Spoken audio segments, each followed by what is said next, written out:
फौजी वर्दी विच हथकड़ी च जकड़े नजर आ रहे भारती फौज दी 6 सिख बटालियन दे इस जवान दी कहानी रूह झंजोड़ देण वाली है। जो इल्जाम इस जवान दे मापियां ने लाए हन वो हैरान परेशान करन वाले हन। असल विच दिल्ली विच बतौर सिपाही देश दी सेवा निभा रहे संगरूर जिले दे पिंड गोबिंदगढ़ जैजिया दे 24 साला नौजवान कुलविंदर सिंह दे मापियां ने फौज दे उच्च अधिकारियों ते कुलविंदर सिंह ते अणमनुखी तशद्दद करन दे दोष लगाए हन।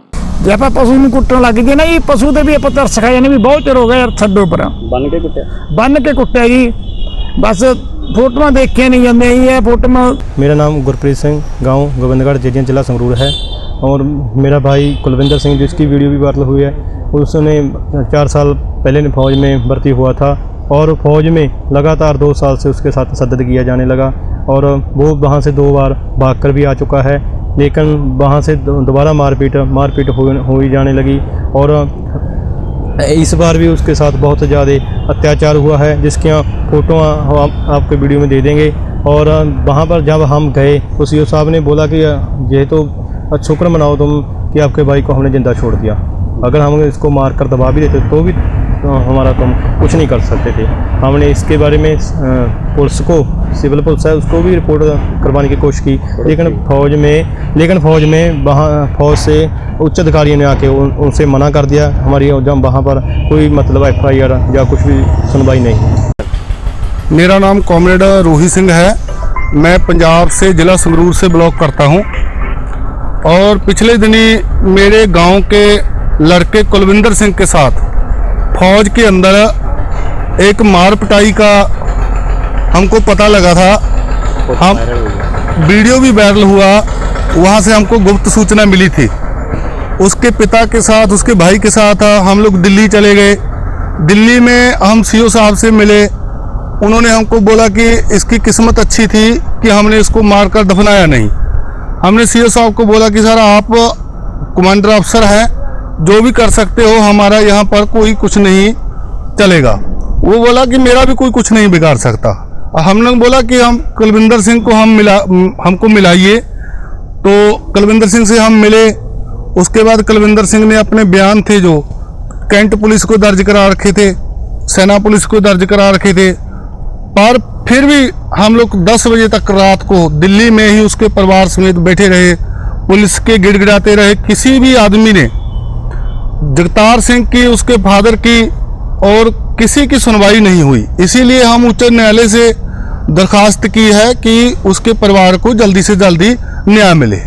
कुलविंदर सिंह दे पिता जगतार सिंह ਅਤੇ ਮਾਤਾ ਪਰਮਜੀਤ ਕੌਰ ਦੇ ਨਾਲ ਕਾਮਰੇਡ ਰੋਹੀ ਸਿੰਘ ਨੇ ਪ੍ਰਧਾਨ ਮੰਤਰੀ, ਗ੍ਰਹਿ ਮੰਤਰੀ, ਮੁੱਖ ਮੰਤਰੀ ਪੰਜਾਬ, ਮੈਂਬਰ ਪਾਰਲੀਮੈਂਟ ਭਗਵੰਤ ਮਾਨ ਅਤੇ ਮਨੁੱਖੀ ਅਧਿਕਾਰ ਕਮਿਸ਼ਨ ਨੂੰ ਲਿਖਤੀ ਪੱਤਰ ਭੇਜ ਕੇ ਮੁਲਜ਼ਮ ਫੌਜੀ ਅਧਿਕਾਰੀਆਂ ਵਿਰੁੱਧ ਸਖਤ ਤੋਂ ਸਖਤ ਕਾਰਵਾਈ ਕਰਨ ਦੀ ਮੰਗ ਕੀਤੀ ਹੈ। ਪੱਤਰਕਾਰਾਂ ਦੇ ਰੂਬਰੂ ਹੁੰਦਿਆਂ ਪਿਤਾ ਜਗਤਾਰ ਸਿੰਘ ਅਤੇ ਕਾਮਰੇਡ ਰੋਹੀ ਸਿੰਘ ਨੇ ਕੁਲਵਿੰਦਰ ਸਿੰਘ ਤੇ ਹੋਏ ਤਸ਼ੱਦਦ ਦੀਆਂ ਤਸਵੀਰਾਂ ਦਿਖਾਉਂਦਿਆਂ ਦੱਸਿਆ ਕਿ ਲਗਭਗ 4 ਸਾਲ ਪਹਿਲਾਂ ਕੁਲਵਿੰਦਰ ਸਿੰਘ ਫੌਜ ਵਿੱਚ ਭਰਤੀ ਹੋਇਆ ਸੀ, ਪਰ ਦਿੱਲੀ 6 ਸਿੱਖ ਰੈਜੀਮੈਂਟ ਵਿੱਚ ਆਉਣ ਤੋਂ ਬਾਅਦ ਉੱਥੋਂ ਦੇ CEO ਤੇ ਹੋਰ ਅਧਿਕਾਰੀਆਂ ਵੱਲੋਂ ਉਸ ਨੂੰ ਤੰਗ ਪਰੇਸ਼ਾਨ ਕੀਤਾ ਜਾਣ ਲੱਗਾ। ਜਗਤਾਰ ਸਿੰਘ ਹੈ ਜੀ, ਮੇਰਾ ਬੇਟਾ ਕੁਲਵਿੰਦਰ ਸਿੰਘ ਜੀ ਫੌਜ 'ਚ ਭਰਤੀ ਹੈ ਜੀ। ਅੱਜ ਤੋਂ 4 ਸਾਲ ਪਹਿਲਾਂ ਭਰਤੀ ਹੋਇਆ ਸੀ ਜੀ। ਉਦੋਂ ਕਦੋਂ ਉਹ ਮਤਲਬ ਟ੍ਰੇਨਿੰਗ ਵੀ ਕਰਦਾ ਹੁੰਦਾ ਸੀ, ਕਈ ਵਾਰ ਫੋਨ ਕਰਦਾ ਹੁੰਦੇ ਵੀ ਕਿਵੇਂ, ਉਹ ਕਹਿੰਦਾ ਵੀ ਠੀਕ ਠਾਕ ਹੈ, ਚੜ੍ਹਦੀ ਕਲਾ। ਤੇ ਹੁਣ ਅਸੀਂ ਭੱਜ ਕੇ ਆਉਣ ਲੱਗੇ, 1-2 ਵਾਰੀ ਭੱਜ ਕੇ ਉਹਨੂੰ ਆਖਿਆ ਵੀ ਕਿਉਂ ਆਉਣਾ, ਉਹ ਕਹਿੰਦਾ ਵੀ ਮੇਰੇ ਨਾਲ ਬਹੁਤ ਮਜਬੂਰੀਆਂ ਹੋ ਰਹੀਆਂ ਨੇ। ਅਸੀਂ ਆਖਿਆ ਕੋਈ ਗੱਲ ਨਹੀਂ, ਤੂੰ ਜਾ। ਪਿੰਡ ਦੇ ਵੀ ਕਹਿੰਦਾ ਕਰਨਾ ਵੀ ਤੂੰ ਜਾ, ਵੀ ਇਹ ਨੌਕਰੀ ਚੰਗੀ ਹੈ, ਕੋਈ ਮਾੜੀ ਨਹੀਂ। ਤੇ ਉਸ ਤੋਂ ਬਾਅਦ ਜੀ ਕਈ ਦਿਨ ਹੋ ਗਏ ਜੀ, 3 ਤਰੀਕ ਤੱਕ ਮੇਰੇ ਖਿਆਲ 'ਚ ਵੀ ਸਾਡੇ ਕੋਲ ਜੀ ਫੋਨ ਆਇਆ ਵੀ ਆਪਦੇ ਬੇਟੇ ਨੂੰ ਸਮਝਾਓ। ਉਸ ਤੋਂ ਬਾਅਦ ਜੀ ਮਤਲਬ ਉਹਦਾ ਵੀ ਫੋਨ ਆਇਆ ਵੀ ਡੈਡੀ ਤੁਸੀਂ ਨਾ ਤਾਂ ਅੱਗੇ ਮੈਨੂੰ ਦੇਖ ਜੋ, ਵੀ ਮੈਨੂੰ ਕਿਹਾ ਕਿ ਦੇਖ ਲਿਓ ਵੀ ਤੁਸੀਂ ਮੇਰੇ 'ਤੇ ਮਜਬੂਰੀ ਸਮਝੋ।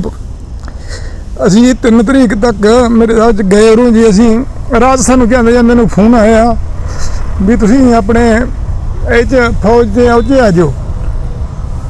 ਅਸੀਂ ਜੀ ਉੱਥੇ ਆਪਣੀ ਟ੍ਰੇਨ 'ਚ ਬਾਗੇ ਜੀ, ਉੱਥੇ ਚੱਲ ਪਾਣੀ ਫੜਾਇਆ ਜੀ ਉਹਨਾਂ ਨੇ। ਅੱਜ ਲੈਟਰ 'ਚ ਕਈ ਨੂੰ ਪਾਏ ਨੇ ਜੀ, ਭਗਵੰਤ ਸਾਹਿਬ ਨੂੰ ਵੀ ਮਿਲਿਆ ਜੀ ਅਸੀਂ, ਉਹਦੇ ਮੂਹਰੇ ਵੀ ਬੇਨਤੀ ਕਰੀਏ ਵੀ ਉਹ ਕਹਿੰਦਾ ਵੀ ਮੈਂ ਜਾ ਕੇ ਲੋਕ ਸਭਾ 'ਚ ਵੀ ਮੈਂ ਜਾ ਕੇ ਉਹਦਾ ਚੱਕੂੰਗਾ ਜੀ, ਵੀ ਪੂਰਾ ਇਨਸਾਫ ਦਿਵਾਉਂਗਾ ਜੀ ਤੁਹਾਨੂੰ। ਉਸੇ ਤੋਂ ਸਾਡੀ ਆਸ ਆ ਜੀ, ਸਾਰੇ सारे ती आस है जी, किहड़े मंत्री साहब ने जी। हम लोग का सीओ से मिले, सीओ से नीचे वाले जो अधिकारी उसके हवलदार हैं उसको मिले, तो कैंट पुलिस को मिले, सेना पुलिस को मिले। आपने कहीं लेटर भी निकाले हैं? लेटर हमने मोदी सरकार से निवेदन की है और अमित शाह जी से, गृह मंत्रालय से, सभी को हमने दरखास्त की है कि देश के अंदर कौन भर्ती होगा, ऐसे ही जुल्म होगा नौजवानों पर, फिर देश की सुरक्षा कैसे बढ़ेगी। इसलिए हम इंसाफ की मांग करते हैं कि हमारे जो एमपी हैं भगवंत मान, उससे भी हम मिले हैं, उसको भी हमने लेटर दिया है। उसने बोला था कि हम राज्यसभा में उसके मुद्दे को उठाएंगे। सो हम सभी को मिल रहे हैं। हमको खतरा है कि हमारे गांव के लड़के को इतना पिटाई कर दिया कि उसको जान को भी खतरा है, परिवार भी डरा हुआ है। इसलिए हम लोग भाग दौड़ कर रहे हैं, हम मांग भी कर रहे हैं कि उसका यूनिट चेंज किया जाए और उसकी सुरक्षा बढ़ाई जाए। ਇਸੇ ਦੇ ਚੱਲਦਿਆਂ ਉਹ ਪਿੰਡ ਵਾਪਸ ਆ ਗਿਆ, ਪਰ ਉਸ ਨੂੰ ਮਾਪਿਆਂ ਤੇ ਪਿੰਡ ਵਾਸੀਆਂ ਨੇ ਵਾਪਸ ਡਿਊਟੀ ਤੇ ਭੇਜ ਦਿੱਤਾ, ਜਿੱਥੇ ਉਸ ਨੂੰ 28 ਦਿਨਾਂ ਦੀ ਜੇਲ੍ਹ ਅਤੇ ਉਸ ਦੀ 14 ਦਿਨਾਂ ਦੀ ਤਨਖਾਹ ਕੱਟੀ ਗਈ। ਪਰ ਬਾਵਜੂਦ ਇਸ ਦੇ ਅਧਿਕਾਰੀਆਂ ਨੇ ਉਸ ਨੂੰ ਤੰਗ ਪਰੇਸ਼ਾਨ ਕਰਨਾ ਜਾਰੀ ਰੱਖਿਆ ਤੇ 1 ਜੁਲਾਈ 2021 ਨੂੰ ਕੁਲਵਿੰਦਰ ਸਿੰਘ ਦੇ ਹੱਥ ਕੜੀ ਲਗਾ ਕੇ ਦਰਖਤ ਨਾਲ ਬੰਨ੍ਹ ਕੇ ਅਣਮਨੁੱਖੀ ਤਸ਼ੱਦਦ ਕੀਤਾ ਗਿਆ। ਜਦੋਂ ਤੱਕ ਕੁਲਵਿੰਦਰ ਸਿੰਘ ਬੇਹੋਸ਼ ਨਹੀਂ ਹੋਇਆ, ਉਸ ਨਾਲ ਕੁੱਟਮਾਰ ਹੁੰਦੀ ਰਹੀ ਅਤੇ ਗੰਭੀਰ ਹਾਲਤ ਵਿੱਚ ਲਹੂ ਲੁਹਾਨ ਉਸ ਨੂੰ ਦਿੱਲੀ ਦੇ ਮਿਲਟਰੀ ਹਸਪਤਾਲ ਵਿੱਚ ਦਾਖਲ ਕਰਵਾਇਆ ਗਿਆ, ਜੋ ਹੁਣ ਜੇਰੇ ਇਲਾਜ ਹੈ। ਇਹ ਇਲਜ਼ਾਮ ਉਸ ਦੇ ਪਰਿਵਾਰ ਨੇ ਲਾਏ ਹਨ। ਕੀ ਨਾਮ ਹੈ? मेरा नाम गुरप्रीत सिंह, पिंड गोबिंदगढ़ जीजियाँ है, जिला संगरूर, तहसील सनाम। मेरा ब्रदर कुलविंदर सिंह सिख रेजिमेंट में 4 साल पहले भर्ती हुआ था और वहाँ पर अपने कायदे कानून के साथ अपनी नौकरी कर रहा था 4 साल से, और 2 साल से लगातार उसके साथ तशद्दुद किया जाने लगा। और उसने हमें कई बार बताया भी, बताने पर हमें ये लगता था कि ये अपने घर वापस आना चाहता है, इसलिए ये बात हमसे कह रहा है। लेकिन 2 बार उसको वहाँ से भगा दिया, उसके साथ मारपीट होने लगी और उस बगैर छुट्टी लिए वो 2 बार गांव आ गया। और इस बार भी 22 मई 2021 को वो वहाँ से भाग कर आ गया और हमने समझा बुझाकर उसे वापस भेज दिया। और वहाँ जाने पर उसको 28 दिन क्वारंटाइन रखा और उसके बाद सीओ साहब ने उसको 28 दिन क्वार्टर गार्ड और 14 दिन पे फाइन की सज़ा सुना दी। और उसने बोला कि साहब मुझे सज़ा नहीं पता चली, मुझे सीओ साहब से बात दोबारा करनी है, अपने सीनियर अफसर को बोला। और वहाँ पर उन्होंने बोला कि आपको दोबारा सीओ साहब से नहीं मिलाया जाएगा। और उसने बोला कि साहब मुझे नहीं पता चला और हमने बताना है कि साहब को कि हमारे साथ तशद्दुद होता है, मैं क्यों भागता हूँ।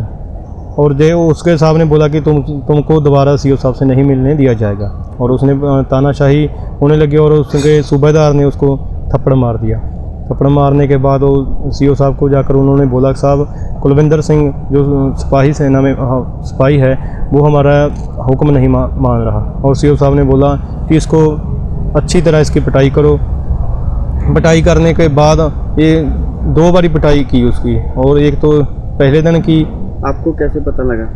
हमको तो वहाँ से 3 तारीख को, जिस दिन उसकी ज़्यादा पिटाई हुई, जिसमें उसको मतलब खून हाथ कड़ी पहना कर कूटा गया, हो कर गया, जो तस्वीरें सुनो दिखा देते हैं। इस तरह उन्होंने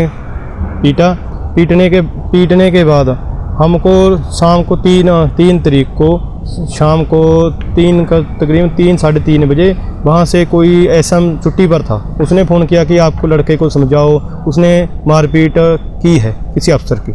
और जहाँ हमें जब जाकर वहाँ पता चला तो हमारे लड़के को इस तरह, तो आपको तस्वीरों में दिखाया है, इस तरह पता चला वो मेडिकल हस्पताल में मतलब भर्ती किया हुआ था। ਪਤਾ ਲੱਗਣ ਤੇ ਜਦੋਂ ਉਹ ਦਿੱਲੀ ਮਿਲਣ ਗਏ ਤਾਂ ਸੀਓ ਨੇ ਧਮਕੀ ਦਿੰਦੇ ਹੋਏ ਕਿਹਾ ਕਿ ਸ਼ੁਕਰ ਹੈ ਤੁਹਾਡੇ ਲੜਕੀ ਦੀ ਜਾਨ ਬਚ ਗਈ, ਨਹੀਂ ਤਾਂ ਇਸ ਨੂੰ ਅਸੀਂ ਮਾਰ ਕੇ ਦਫਨਾ ਦੇਣਾ ਸੀ। ਇਹ ਇਲਜ਼ਾਮ ਵੀ ਮਾਪਿਆਂ ਦੇ ਹਨ। ਉਹਨਾਂ ਦਾ ਕਹਿਣਾ ਹੈ ਕਿ ਉਸਨੇ ਕਿਹਾ ਕਿ ਤੁਸੀਂ ਫੌਜ ਦਾ ਕੁਝ ਨਹੀਂ ਕਰ ਸਕਦੇ। ਬਹੁਤ ਮੁਸ਼ਕਿਲ ਨਾਲ ਹਸਪਤਾਲ ਵਿੱਚ ਅਤਿਆਚਾਰ ਦਾ ਸ਼ਿਕਾਰ ਹੋਏ ਕੁਲਵਿੰਦਰ ਸਿੰਘ ਨਾਲ ਮਿਲਾਇਆ ਗਿਆ ਤਾਂ ਉਸਨੇ ਆਪਣੇ ਨਾਲ ਹੋਏ ਅਤਿਆਚਾਰ ਦੀ ਸਾਰੀ ਹੱਡਬੀਤੀ ਦੱਸੀ ਅਤੇ ਕਿਹਾ ਕਿ ਸੈਣਾ ਪੁਲਿਸ ਦੇ ਸਿਵਲ ਪੁਲਿਸ ਕੈਂਟ ਵਿੱਚ ਬਿਆਨ ਦਰਜ ਹੋ ਚੁੱਕੇ ਹਨ, ਪਰ ਉੱਚ ਅਧਿਕਾਰੀਆਂ ਦੇ ਦਬਾਅ ਹੇਠ ਕੋਈ ਕਾਰਵਾਈ ਨਹੀਂ ਹੋ ਰਹੀ। ਕੁਲਵਿੰਦਰ ਸਿੰਘ ਦੇ ਪਿਤਾ ਨੇ ਭਾਵੁਕ ਹੁੰਦਿਆਂ ਕਿਹਾ ਕਿ ਉਸ ਦੇ ਪੁੱਤਰ ਦੀ ਜਾਨ ਨੂੰ ਖਤਰਾ ਹੈ, ਇਸ ਲਈ ਉਕਤ ਮਾਮਲੇ ਤੇ ਤੁਰੰਤ ਕਾਰਵਾਈ ਕਰਦੇ ਹੋਏ ਮੇਰੇ ਪੁੱਤਰ ਦੀ ਬਦਲੀ ਕਿਸੇ ਹੋਰ ਯੂਨਿਟ ਵਿੱਚ ਕੀਤੀ ਜਾਵੇ। ਉਸ ਤੋਂ ਬਾਅਦ ਜੀ ਉਹਨਾਂ ਦਾ ਅਫਸਰ ਆਇਆ, ਉਹ ਆ ਕੇ ਕਹਿੰਦਾ ਵੀ ਬੇਟਾ ਕਿਸ ਦਾ ਕੀ ਲੱਗਦਾ? ਮਾਂ ਜੀ ਮੇਰਾ ਬੇਟਾ ਹੈ।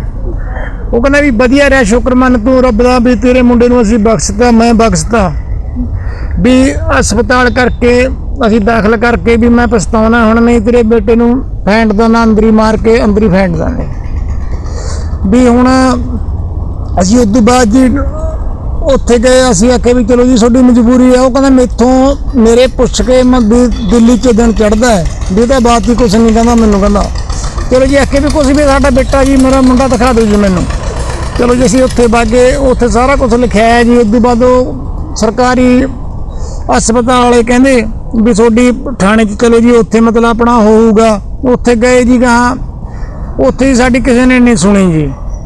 ਉਸ ਤੋਂ ਬਾਅਦ ਜੀ ਇਹਨਾਂ ਨੇ ਜਾ ਕੇ ਉੱਥੇ ਫਿਰ ਫੌਜ ਵਾਲੇ ਨੇ ਜੀ ਉੱਥੇ ਗੱਲ ਸਾਡੀ ਦੱਬ ਲਈ ਜੀ, ਕਹਿੰਦੇ ਵੀ ਇਹ ਤਾਂ ਐਂ ਫੌਜ ਦੀ ਗੱਲ ਕਰੂਗੀ ਬਾਅਦ, ਸਾਡੀ ਕਿਸੇ ਨੇ ਨਹੀਂ ਸੁਣੀ ਜੀ। ਕਿਹੜੇ ਸਾਡੇ ਖਾਤਰ ਵੀ ਖਿਲਾਫ ਬੋਲਿਆ ਸੀ ਜੀ ਸਾਨੂੰ ਅਫਸਰ, ਉਹ ਵੀ ਨਹੀਂ ਸਾਡੀ ਜੀ ਬੇਨਤੀ ਸੁਣੀ ਗਈ। ਫਿਰ ਉਸ ਤੋਂ ਬਾਅਦ ਤੁਸੀਂ ਕਿਹਨੂੰ ਮਿਲੇ ਅੱਜ? ਹਾਂਜੀ ਕਿਹਨੂੰ ਮਿਲੇ ਅੱਜ? ਮੰਗ ਤਾਂ ਅਸੀਂ ਐਂ ਕਰਦੇ ਹਾਂ ਜੀ, ਮਤਲਬ ਵੀ ਬੱਚਾ ਠੀਕ ਠਾਕ ਰਹੇ, ਵੀ ਜੇ ਉਹਨੂੰ ਔਲਾ ਜੁਲਟ ਬਦਲ ਦੇਣਾ ਜੀ, ਵੀ ਉਹਦੀ ਹੋਰ ਸਿੱਖ ਸੈਂਟਰ ਹੈਗੇ ਨੇ ਜੀ, ਹੋਰ 'ਚ ਬਦਲ ਦੇਣਾ ਵੀ। ਹਜੇ ਤੱਕ ਉਹਦੀ ਕੋਈ ਆਈ ਨਹੀਂ ਜੀ ਵੀ ਕਿਵੇਂ ਉਹਦੀ ਕੁੱਟਮਾਰ ਕਰੀਏ। ਆਪਾਂ ਪਸ਼ੂ ਤੇ ਵੀ ਤਰਸ ਖਾ ਜਾਂਦੇ ਹਾਂ, ਜੇ ਆਪਾਂ ਪਸ਼ੂ ਨੂੰ ਕੁੱਟਣ ਲੱਗ ਗਏ ਨਾ ਜੀ, ਪਸ਼ੂ ਤੇ ਵੀ ਆਪਾਂ ਤਰਸ ਖਾ ਜਾਂਦੇ ਵੀ ਬਹੁਤ ਚਿਰ ਹੋ ਗਿਆ ਯਾਰ, ਛੱਡੋ ਪਰਾਂ। ਬੰਨ ਕੇ ਕੁੱਟਿਆ? ਬੰਨ ਕੇ ਕੁੱਟਿਆ ਜੀ, ਬਸ ਫੋਟੋਆਂ ਦੇਖੀਆਂ ਨਹੀਂ ਜਾਂਦੀਆਂ ਜੀ, ਇਹ ਫੋਟੋਆਂ ਦਿਖਾ ਵੀ ਦਿੰਦੇ ਜੀ। ਉਧਰ ਲੈ ਗਏ ਜੀ, ਮੁੰਡਾ ਲੈ ਗਏ ਜੀ। ਔਰ ਫੌਜ ਦੇ ਵਿੱਚ ਉਹਦੇ ਨਾਲ ਬਹੁਤ ਜ਼ਿਆਦਾ ਤਸੱਦਦ ਕੁੱਟਮਾਰ ਕੀਤੀ ਗਈ ਹੈ। ਕੀਤੀ ਜਾਣ ਤੋਂ ਉਹ 2-3 ਵਾਰ ਪਹਿਲਾਂ ਹੀ ਭੱਜਿਆ ਆ ਇਹ ਤਸੱਦਦ ਦੇ ਕਾਰਨ, ਔਰ ਇਸ ਵਾਰ ਵੀ ਭੱਜਿਆ। ਉਹਦੀ ਜਿਹੜੀ ਸਜ਼ਾ ਸੁਣਾਈ ਸੀ ਉਹ 14 ਦਿਨ ਤਨਖਾਹ ਕੱਟਣ ਦੀ ਤੇ 28 ਦਿਨ ਫੌਜ ਦੇ ਹਵਾਲਾਤ ਹੁੰਦੇ ਆ ਉਹਦੇ ਵਿੱਚ ਰੱਖਣ ਦੀ ਸਜ਼ਾ ਸੁਣਾਈ ਸੀ। ਪਰ ਉਹ ਕਹਿੰਦਾ ਮੈਨੂੰ ਜਿਹੜਾ ਮਤਲਬ ਸਜ਼ਾ ਹੈ ਉਹਦੇ ਬਾਰੇ ਪਤਾ ਨਹੀਂ ਲੱਗਿਆ, ਮੈਨੂੰ ਸੀਓ ਸਾਹਿਬ ਨਾਲ ਦੁਬਾਰੇ ਮਿਲਾਇਆ ਜਾਵੇ। ਪਰ ਉਹਦੇ ਜਿਹੜੇ ਸੀਨੀਅਰ ਅਧਿਕਾਰੀ ਸੀ ਉਹਨਾਂ ਨੂੰ ਸੀਓ ਸਾਹਿਬ ਨਾਲ ਮਿਲਾਉਣ ਦੀ ਬਜਾਏ ਉਹਨਾਂ ਦੀ ਕੁੱਟਮਾਰ ਕੀਤੀ। ਜਿਹੜੀਆਂ ਤੁਹਾਨੂੰ ਤਸਵੀਰਾਂ ਅਸੀਂ ਕੈਮਰੇ ਤੇ ਦਿਖਾ ਸਕਦੇ ਹਾਂ ਵੀ ਇਸ ਤਰ੍ਹਾਂ ਬੁਰੀ ਤਰ੍ਹਾਂ ਕੁੱਟਮਾਰ ਕੀਤੀ ਹੈ। ਤੇ ਸਾਨੂੰ ਇਸ ਤੋਂ ਬਾਅਦ ਉਹਨਾਂ ਨੇ ਸਾਨੂੰ 3 ਜੁਲਾਈ ਨੂੰ ਸਾਨੂੰ ਫੋਨ ਕੀਤਾ ਕਿ ਤੁਸੀਂ ਆ ਕੇ ਕੁਲਵਿੰਦਰ ਨੂੰ ਮਤਲਬ ਸਮਝਾਓ, ਉਹ ਸਟੇਟਮੈਂਟ ਜਿਹੜੀ ਉਹਨੇ ਹਸਪਤਾਲ ਦੇ ਵਿੱਚ ਦਿੱਤੀ ਉਹ ਵਾਪਸ ਲਵੇ। ਉੱਥੇ ਜਾ ਕੇ ਜਦੋਂ ਅਸੀਂ ਜਾ ਕੇ ਸੀਓ ਸਾਹਿਬ ਨੂੰ ਮਿਲੇ ਵੀ ਪਹਿਲਾਂ ਪੁੱਛ ਲਈਏ ਵੀ ਕਿਹਦੀ ਗਲਤੀ ਹੈ, ਕਿਵੇਂ ਕੋਈ ਗੱਲਬਾਤ ਹੋਈ, ਪਰ ਸੀਓ ਸਾਹਿਬ ਨੇ ਸਾਨੂੰ ਉਲਟਾ ਕੁਛ ਗੱਲ ਕਰਨ ਦੀ ਬਜਾਏ ਸਾਨੂੰ ਧਮਕਾਇਆ। ਉਹ ਕਹਿੰਦੇ ਵੀ ਜੇ ਤੁਸੀਂ ਸ਼ੁਕਰ ਮਨਾਓ ਵੀ ਤੁਸੀਂ ਜਿਹੜਾ ਤੁਹਾਡਾ ਮੁੰਡਾ ਹੈ ਵੀ ਉਹ ਹਸਪਤਾਲ ਦੇ ਵਿੱਚ ਭਰਤੀ ਕਰਤਾ, ਜੇ ਅਸੀਂ ਭਰਤੀ ਨਾ ਕਰਦੇ, ਉਹ ਮਤਲਬ ਸਟੇਟਮੈਂਟ ਨਾ ਦਿੰਦਾ, ਤਾਂ ਹੋ ਸਕਦਾ ਸੀ ਉਹਨੂੰ ਮਾਰ ਵੀ ਦਿੰਦੇ, ਤਾਂ ਵੀ ਤੁਸੀਂ ਫੌਜ ਦਾ ਕੁਝ ਨਹੀਂ ਕਰ ਸਕਦੇ ਸੀ। ਇਸ ਤੋਂ ਬਾਅਦ ਸਾਡੇ ਪੈਰ ਥੱਲੋਂ ਜ਼ਮੀਨ ਨਿਕਲ ਗਈ ਔਰ ਅਸੀਂ ਹਸਪਤਾਲ ਦੇ ਵਿੱਚ ਜਾ ਕੇ ਆਪਣੇ ਛੋਟੇ ਭਰਾ ਨੂੰ ਅਸੀਂ ਮਿਲੇ ਤਾਂ ਉਸਨੇ ਜਾ ਕੇ ਜਦੋਂ ਹਾਲ ਦੇਖਿਆ ਤਾਂ ਉਹਦੀ ਬਾਕੀ ਬਹੁਤ ਜ਼ਿਆਦਾ ਕੁੱਟਮਾਰ ਹੋਈ ਸੀ। ਲੱਤਾਂ ਬਾਹਾਂ ਤੇ ਲੀਲ, ਗਰਦਨ ਦੇ ਸੋਜਾ, ਢੂਹੀ ਤੇ ਬਹੁਤ ਜ਼ਿਆਦਾ ਉਹਦੀ ਕੁੱਟਮਾਰ ਹੋਈ ਸੀ। ਇਸ ਤੋਂ ਬਾਅਦ ਅਸੀਂ ਜਾ ਕੇ ਸਿਵਲ ਪੁਲਿਸ ਨੂੰ ਮਿਲੇ। ਸਿਵਲ ਪੁਲਿਸ ਵਾਲੇ ਸਾਡੀ ਪਹਿਲਾਂ ਤਾਂ FIR ਕਰਨ ਲੱਗੇ ਵੀ ਕਰ ਦਿੰਦੇ ਆ, ਉਹ ਜਿਹੜੀਆਂ ਧਾਰਾਂ ਉਹਨਾਂ ਨੇ ਦੱਸੀਆਂ ਉਹ ਲਾਉਂਦੇ ਸੀ। ਇਸ ਤੋਂ ਬਾਅਦ ਫੌਜ ਦਾ ਕੋਈ ਸੀਨੀਅਰ ਉੱਚ ਅਧਿਕਾਰੀ ਨੂੰ 2AC ਕਹਿੰਦੇ ਨੇ, ਤੁਸ਼ਾਰ ਚੌਹਾਨ, ਉਹਨੇ आ के प्रेशर पाया, दबाव पाया और साड़ी उत्थे कोई सुनवाई नहीं हुई। हमने सर अन्य 10 स्थानों पर लेटर निकाले हैं। अन्य मतलब प्रधानमंत्री जी को, चीफ को, इनके फौज के चीफ हैं, तो होम मिनिस्टर जी को ह्यूमन राइट को निकाले हैं और भी फौज के उच्च अधिकारियों को 10 थाने ਅਸੀਂ ਨੇ ਜੋ ਲੈਟਰ ਨਿਕਾਲੇ हैं। हमने कार्रवाई की मांग कर। ਉਹਨਾਂ ਕਿਹਾ ਕਿ ਪੁੱਤ ਦੇਸ਼ ਦੀ ਸੇਵਾ ਕਰਨ ਲਈ ਭਰਤੀ ਹੋਇਆ ਸੀ, ਪਰ ਕੁਝ ਅਧਿਕਾਰੀਆਂ ਵੱਲੋਂ ਉਸ ਨੂੰ ਇੰਨਾ ਤੰਗ ਪਰੇਸ਼ਾਨ ਕਰਦਿਆਂ ਉਸ ਉੱਪਰ ਤਸ਼ੱਦਦ ਕੀਤਾ ਗਿਆ। ਉਹਨਾਂ ਕਿਹਾ ਕਿ ਜੋ ਤਸਵੀਰਾਂ ਮੇਰੇ ਪੁੱਤ ਤੇ ਤਸ਼ੱਦਦ ਦੀਆਂ ਵਾਇਰਲ ਹੋਈਆਂ ਹਨ, ਉਸ ਸੰਬੰਧੀ ਉੱਚ ਅਧਿਕਾਰੀਆਂ ਵੱਲੋਂ ਹੋਰਨਾਂ ਸਿਪਾਹੀਆਂ ਨੂੰ ਵੀ ਤੰਗ ਪਰੇਸ਼ਾਨ ਕੀਤਾ ਜਾ ਰਿਹਾ ਹੈ। ਜੇਕਰ ਫੌਜ ਵਿੱਚ ਭਰਤੀ ਹੋਣ ਵਾਲੇ ਪੰਜਾਬੀ ਨੌਜਵਾਨਾਂ ਉੱਪਰ ਇਹੀ ਤਸ਼ੱਦਦ ਹੁੰਦਾ ਰਹੇਗਾ ਤਾਂ ਫਿਰ ਫੌਜ ਵਿੱਚ ਭਰਤੀ ਕੌਣ ਹੋਵੇਗਾ? ਇਹ ਸਵਾਲ ਉਸ ਪਰਿਵਾਰ ਨੇ ਚੁੱਕੇ ਹਨ। ਇਸ ਲਈ ਭਾਰਤ ਸਰਕਾਰ ਨੂੰ ਉਕਤ ਮਾਮਲੇ ਨੂੰ ਗੰਭੀਰਤਾ ਨਾਲ ਲੈ ਕੇ ਠੋਸ ਕਾਰਵਾਈ ਅਮਲ ਵਿੱਚ ਲਿਆਉਣੀ ਚਾਹੀਦੀ ਹੈ। ਹੁਣ ਵੇਖਣਾ ਇਹ ਹੈ ਕਿ ਸਰਕਾਰ ਜਾਂ ਮਨੁੱਖੀ ਅਧਿਕਾਰ ਕਮਿਸ਼ਨ ਉਕਤ ਮਾਮਲੇ ਨੂੰ ਗੰਭੀਰਤਾ ਨਾਲ ਲੈ ਕੇ ਇਸ ਦਾ ਹੱਲ ਕਰਦੇ ਹਨ ਜਾਂ